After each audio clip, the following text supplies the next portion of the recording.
Good afternoon, everyone. We will start in a couple of minutes. Happy to see all of you joining today. Hope your Tuesday is going well and you're about to roll into half our week is gone just about.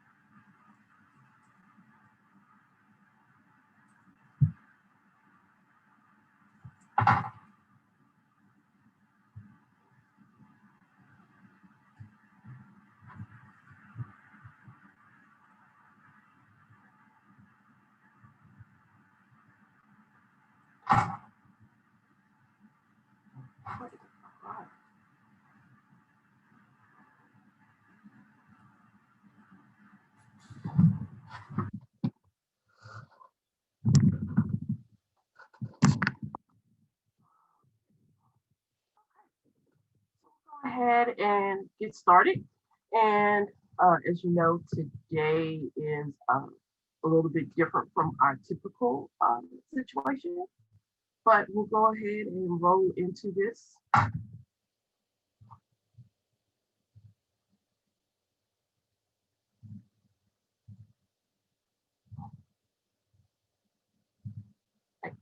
So today we're going to continue with some updates and then open it up for some questions and answers.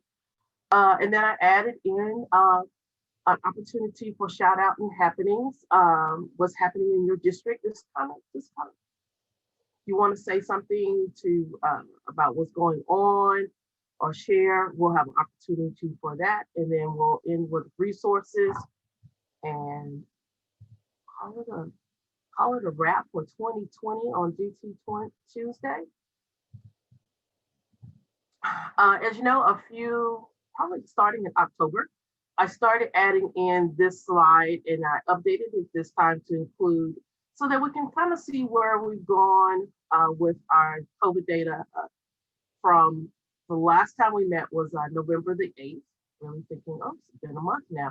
And then going into this month at the 7th and looking at how we've had a jump and then a drop and looking at those numbers and looking, where we're pretty much for month parts, we have doubled in the number of cases and how many students have been identified, how many staff members have been identified. So as we go into our next season and our wonderings, just take the time to be careful, recognize your symptoms, what is going on with your body, and making sure that you are staying safe and the environment that you're working with is safe. Because we like to keep you here with us. And so just being cognizant of what's going on and going there. So at this time, it's our wellness check. So anyone want to throw out some comments or want to hop off mic, unmute themselves and just kind of share what's going on, how you're doing, how well are you, and what's going on in your district. I know some of you may be, as you saw by the numbers, might be back in the school. Some of you had an extended Thanksgiving break.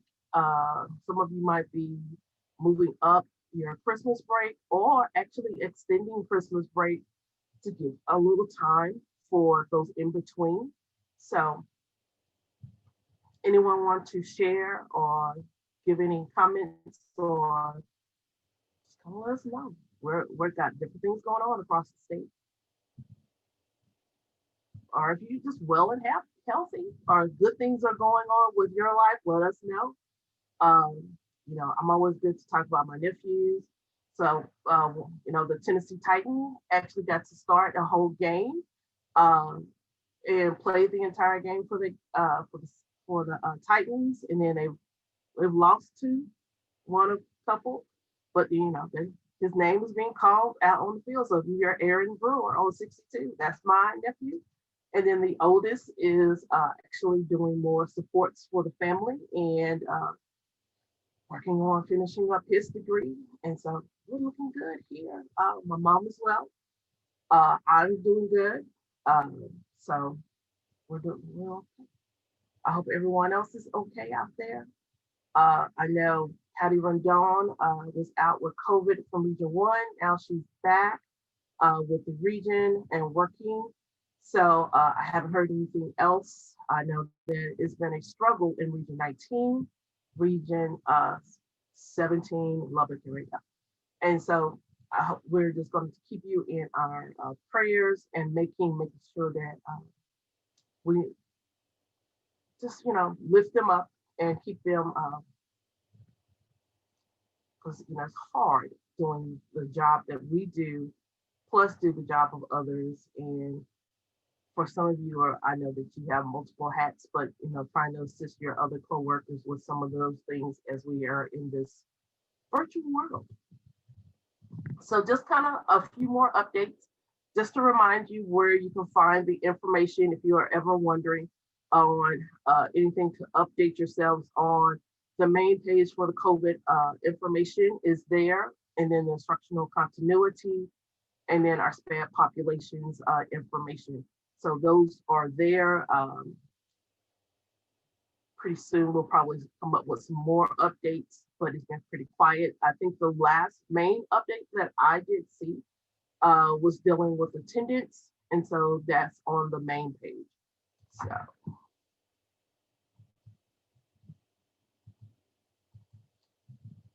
So the next thing is for spring 21 of our Duty Tuesdays, changed up the little process. Is more of a registration piece for you. And that is what's shown on the screen is the link to register for those meetings.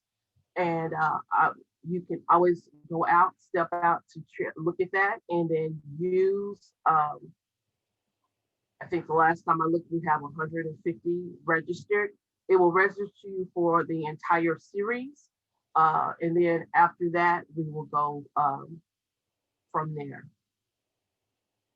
Yes, I will post them in the, knowing someone that's posted them in the chat for us right now.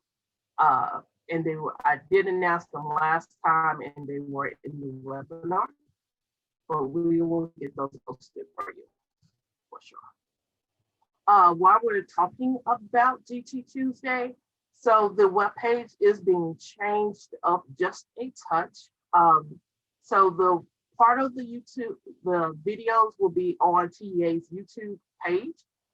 Some of them will not make it there just because of some formatting issues, but they will not be available via link. But if you will email me, I will be able to share that out back to you. So the next thing is our guidance documents. We've gone pretty much over those during this season. And so take a moment. If you have further questions, let me know, but they are there still for your perusal and for your use and for your guidance.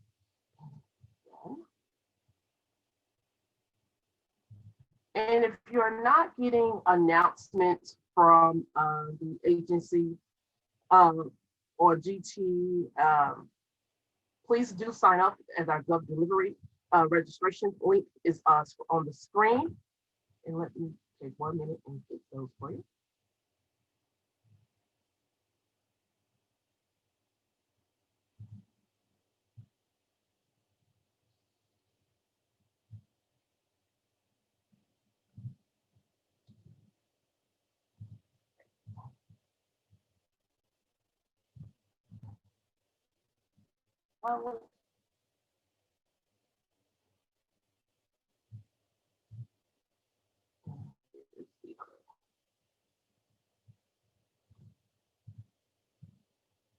And a couple of others I would recommend that you sign up for as you are in their registry.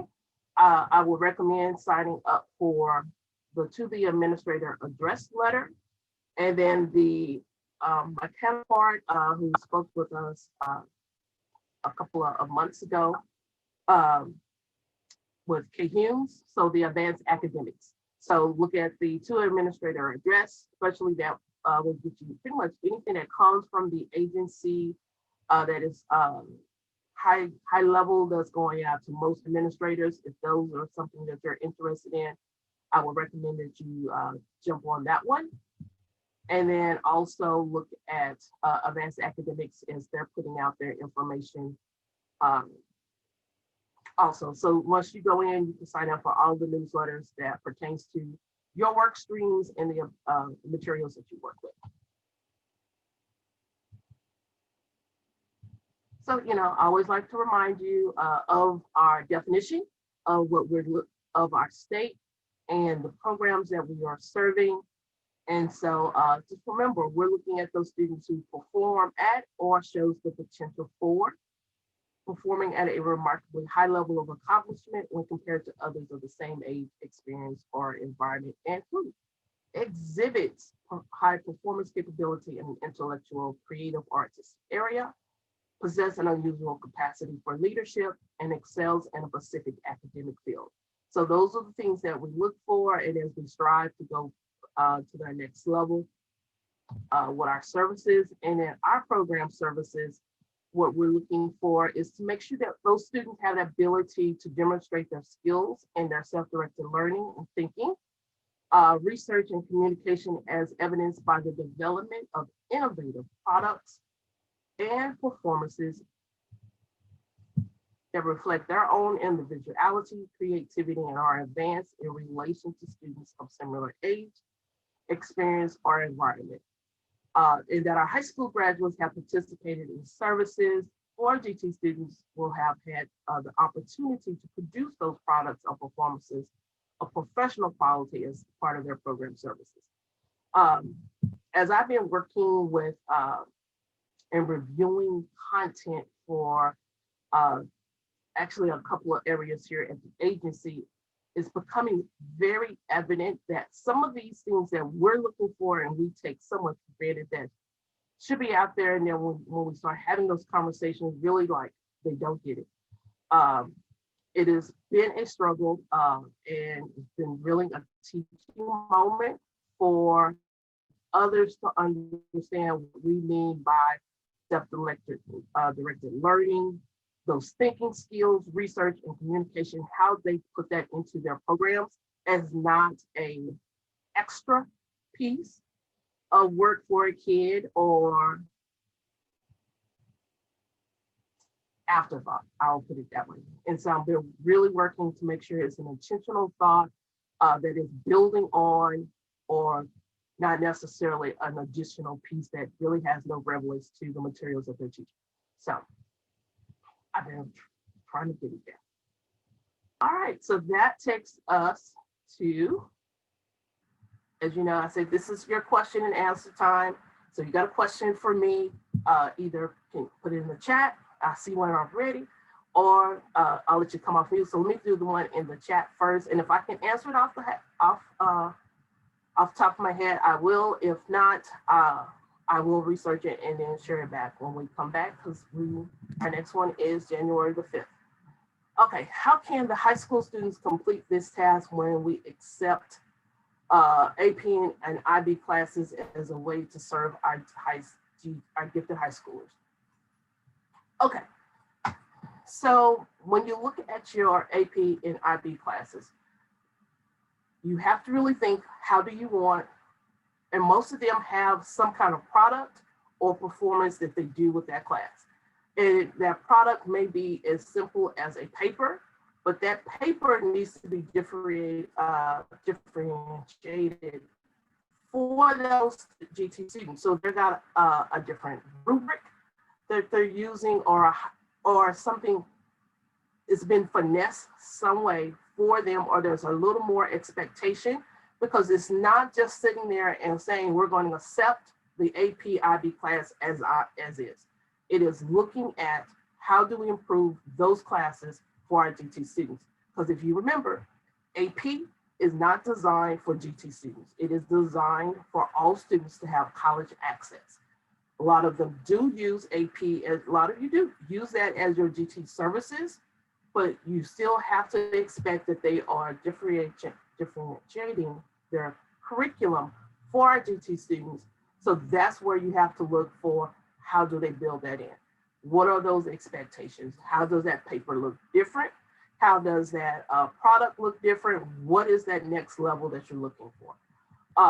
And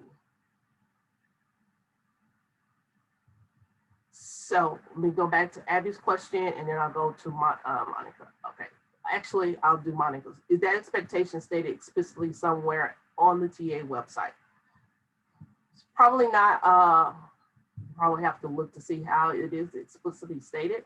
I have to look at the guidance document, see if we do state it that way. But then I will also go back to the state plan, because the state plan will say that we're looking for that depth and complexity, looking for those pieces there, especially if you look at the header of our state plan for curriculum and instruction. So I will go there first, but I will look to be sure that there is an explicit statement somewhere, because I don't know if there is one out there like that, but I will check. So going back to Abby's question, when providing professional development for staff, does the presenter need to have their 34 hours? What about conferences? Can the keynote serve as a GT credit? Couple of things to think about with that question. Typically, you are looking for someone, if they're going to be presenting for a GT, you want them a qualified person. At the bare minimum, you're probably looking, do they have their 30 or a degree or something in GT? So they should be an expert somewhere into that process. And then going from there, are we looking at, it depends on the conference. Some conferences, yes, some conferences, no. Those conferences that are specifically designed for our GT audience, I would say yes. Some of those conferences that are not designed for our GT conferences, but they have a GT strand or something, that's going to take a little bit more investigation for your realm and to look at, and still remember, this is still local district decision. So you probably, as you look at your materials, to start defining what you're looking for in those outside conferences, in those outside courses that you have no true control over, because when you're contracting with someone or using certain people, you have a leeway of saying, I needed to cover this, I need the people to be this. When you're looking at a conference, you have less leeway in that, but you have the guidance to say, this is how I want it to work. This is in either it's a pre-approval, or those people have to know that they're bringing an agenda, the PowerPoint slides, or something to get approval for that course, for that credit.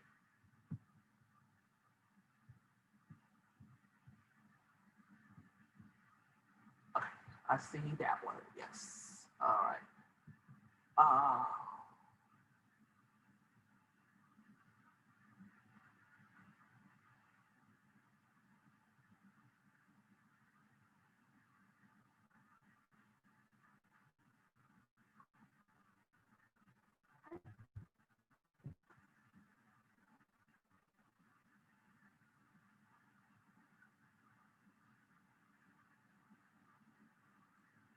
And I'm just reading the chat, so I'm getting some reaffirming comments or added on pieces.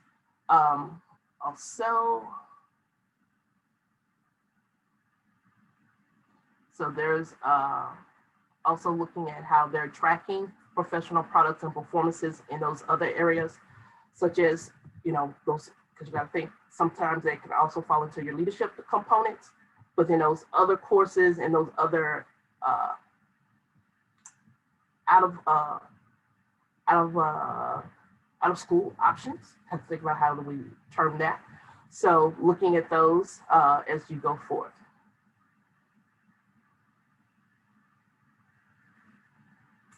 Yeah.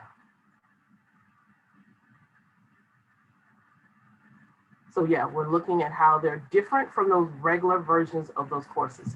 So, and you really have to think about what are you offering as a district and what is the best interest of your students. And you would know within your district what is looking at your own curriculum, what is best, how you would do that. All right. Anyone want to throw out a question? Anything else? What ifs, wonderings? So Michelle Swain is also added into the chat. There is a new GT, a Gifted Coordinators Network. I think she had a specialist one in there, and it's seeking proposals for the 2021 convention. So if you want to either be a reviewer of proposals or make a proposal, a lot of you are doing great things out there. It's always a great opportunity to share, to step out. I think next year it will be in Denver, Colorado. So let's go to the mountains. Miss Florida this time, but it was a good conference.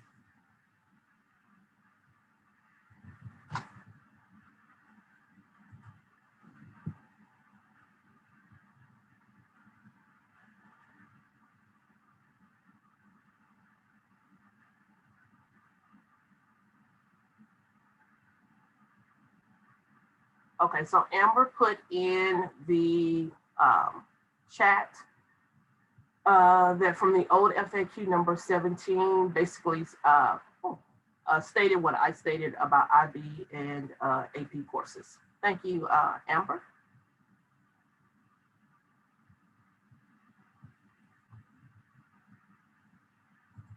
No questions, no wonderings.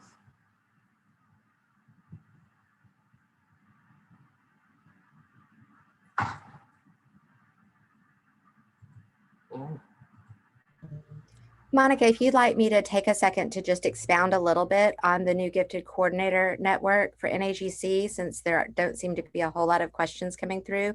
And I know that a lot of the folks that are on here today are coordinators or directors. This is something that just was approved this fall from NAGC.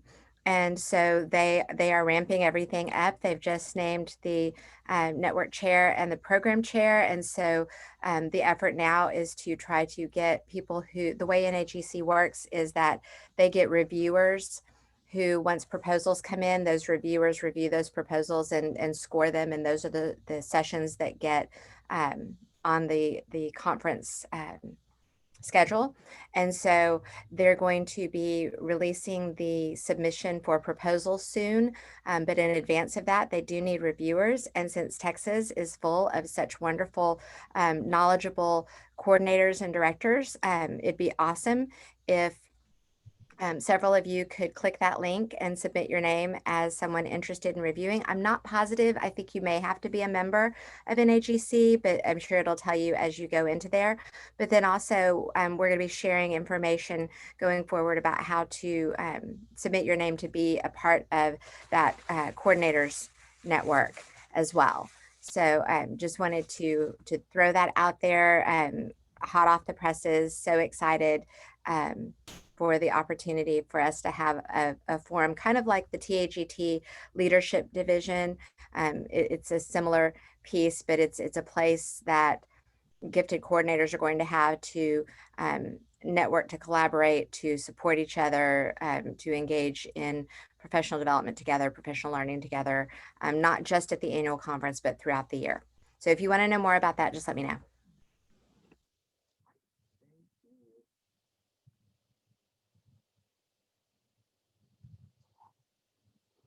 Okay, so the FAQ, so the previous version is still available on the website. We are phasing that one out.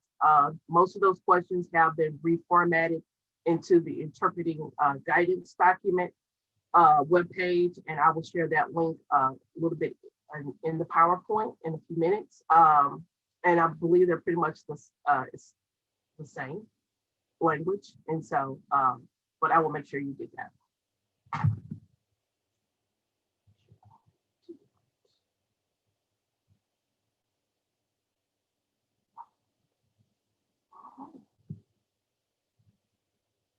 I'm going to move. There's no other further questions. I'd rather give you time back and then other than sit here and waste time. Uh, give you that. So a couple of questions have come up about the reading academies. And so I did get a point of clarification on reading academies. And as you know, HB3 made that a requirement. I think it was HB3. One of the requirements for those who are working with specifically K3 students, either, so if you do work with K3 students in small group settings, it is an expectation that you are participate in the reading academies. So that pretty much runs the gamut of anyone working with any kind of reading instruction or reading or ability to work with a small group of K3. I'm not sure when they'll move to 4 or 5, but just be aware that that is out there. So, you know, I get emails from everyone, and so I just wanted to share a student concern about gifted and talented programming, and basically the name and how and her feelings. So part of this I'm sharing is I want you to be aware that we need to really be careful on how we respond to our students, and then how we are sharing the skills and the abilities and what are we doing in those program services. And then also how we're making sure that we keep our students' self-esteem built as we go forward. I'll get to your question in a minute, Jennifer. So as you see, she's a set of triplets. 2 were identified early on, and then she was identified in 3rd grade. So, and as we know, all students do, is we always have to remember all students are different. All students do not qualify at the same time. And it does mean that they have to be identified. And so when you're looking at those services and making sure, we just really need to make sure that our parents understand and those students understand. The main questions come up with identification, either initial placement or with our transfer students. So just be aware, and I'm looking at.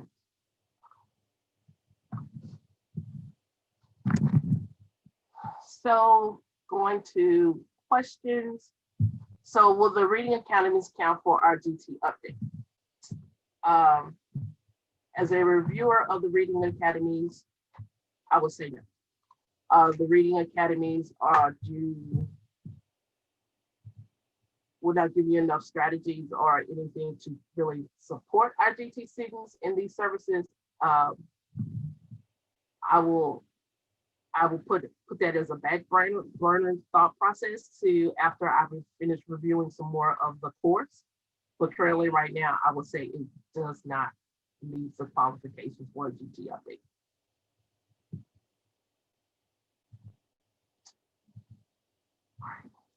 So if there is anyone in the group that would like to share something out that's going on in your district, in your area, if there's an ESC want to share what your some potential training opportunities, feel free to share out.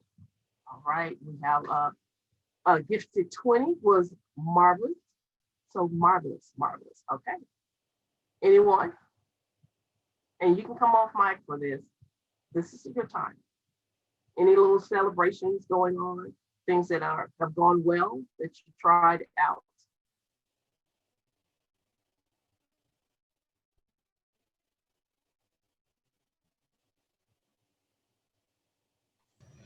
Monica, I'll share. This is Nancy in Socorro ISD. Let me start my camera for you. How you doing? Okay, I put my camera on so people can see me. I am all right. I'm all right. All right. I guess I just wanted to share that we, because, pardon me, our Adventures in Learning, which is where our kids would spend a lot of their time, is no longer in business here in El Paso. And so my coordinators were really looking for what are we going to do with our students that's going to take the place of that competition and that mind exercise that they really got out of that competition. So we hooked up with New Minds, and they are running a 2-week program for us virtually called Santa Runs on Steam. And our kids log in every day.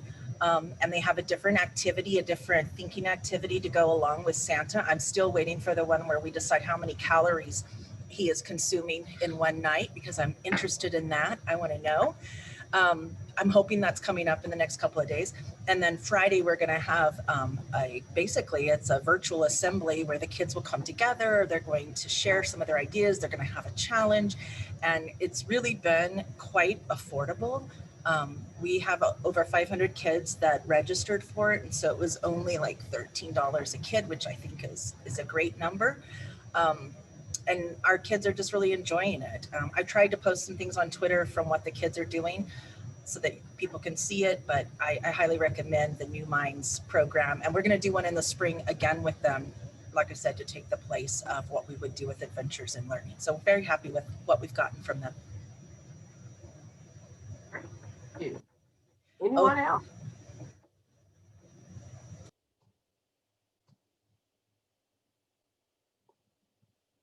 I know there's great things going on out there in the state of Texas.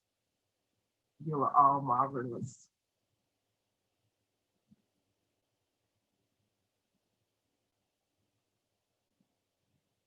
Is everybody tired?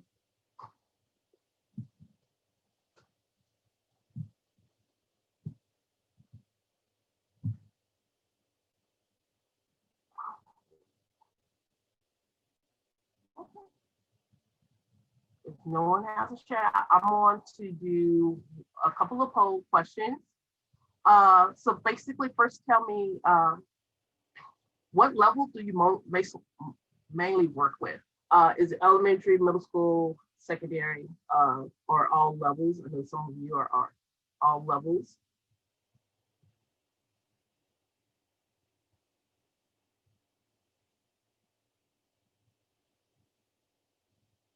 And from our last poll, from our last session, basically everyone wants more secondary information, and then also some how to work with other populations, and then equity, and there was one more. And we always want to hear more about identification. All right, so I am going to end that poll. And let's see what our results are. So basically, pretty much all of you are working with all levels. And then our next one is our elementary specialists. And so I want to, and then just let me know who you are in the group who's participating today.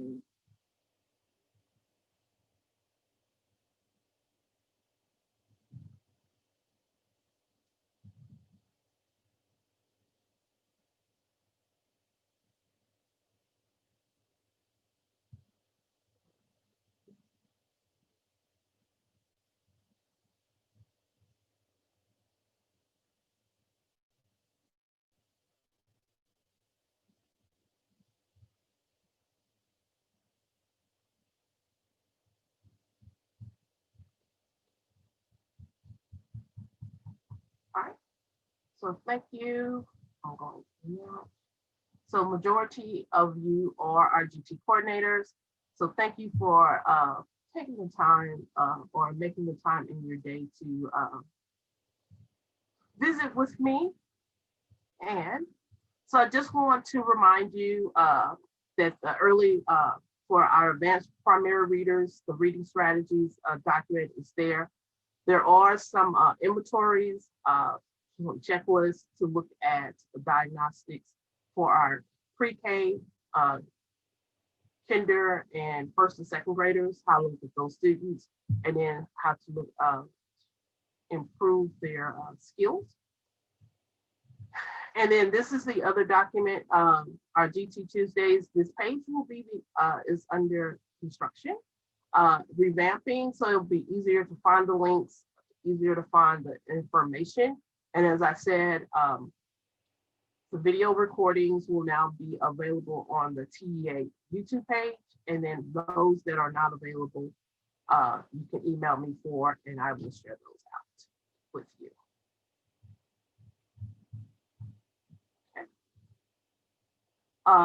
Once again, Texas Home Learning, pretty soon, all of them will be pretty much ready to go. The last one came on contract, which was the social studies, actually the humanities curriculum for students. So if you ever have an opportunity or wanting to know what they're making available, obviously check the website out, look at the different vendors, look at the products that they're providing, and look at the resources that they're using. As we go forward, we're really working to strive to improve the materials that they're providing for all special populations. And so to improve those services, especially their home fronting documents also. Project Restore is totally live and available. All courses are available. You can get CPEU credits for this with the videos. They're 25, 30 minutes if you are using a facilitation guide with that. So you take transcripts, get the CPUs. It does count for Senate Bill 11, brief and trauma informing requirements. So if you're looking, if your district's looking for something, that is another option to use. And then just to wrap up, I want to say happy holidays. I hope that everyone takes a moment to rest, relax, do something for yourself, enjoy your family and friends. Have a great new year as we go into this next step. As we come back, our next UT Tuesday will be on the 5th once we start back for the year. And then we'll be just rolling on, getting some other things up and running and looking at how we can improve our services and then how I can improve what I'm doing for you. So if there's something that you are needing or wanting that you don't see out there, please let me know. That is something we can work on building out or improving our communication or whatsoever as we move to the next level. And here's my contact information. If you need to reach out to me, pretty much everyone knows how to reach me. I need you to change that number. I'm gonna put in the chat if you need to call the line that will actually get to me directly while we're in this teleworking environment. So if there are no more questions or wonderings, I want to say thank you. It's been great working with you, ladies and gentlemen, over the year. GT Tuesday has gone to probably about 20 now. So thank you. And there's nothing else. Have a good day. Have a good week. Have a great break. And I used to tell my people, don't take anything home. Leave that bag at the office because it's just taking it to the car. You know, that's extra stress. So just leave it at home and leave it at the office. All right. Bye, everyone.